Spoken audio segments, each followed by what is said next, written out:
Halo semuanya, balik lagi bareng Dani di challenge 30 hari berbicara di depan kamera. Sekarang hari ke-5 challenge aku berbicara di depan kamera. Di hari kelima ini aku mau bahas tentang musuh bebuyutan nih buat para challenger yang mau memulai atau baru memulai untuk berbicara di depan kamera kayak gini atau kayak ngevlog gitu. Yaitu apa sih musuh bebuyutannya? Ngomong eh nah kayak gitu tuh contoh. Apa ya? Nah, kata-kata itu bikin kita nggak sadar, secara nggak sadar tuh bikin kayak kurang percaya diri gitu loh.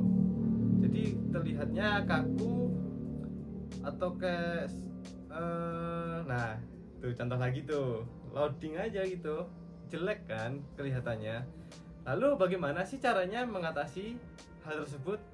Kalau aku sih nemu beberapa cara ya. Yang pertama yaitu diam.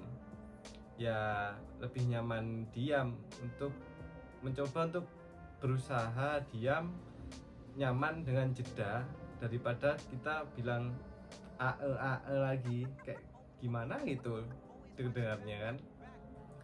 Terus yang kedua, coba nulis skrip atau poin-poin untuk memudahkan kita apa yang mau dibicarakan dan dibahas. Dan yang terakhir sih, coba aja rekam diri sendiri kayak sekarang yang aku lakuin. Terus hitung tuh. Nah, kan aku ngomong lagi kan. sorry ya, namanya juga belajar ya, semuanya nggak ada yang instan. Yang penting jangan pernah takut mencoba, terus lakuin aja dan hitung tuh berapa kali ngomong nya.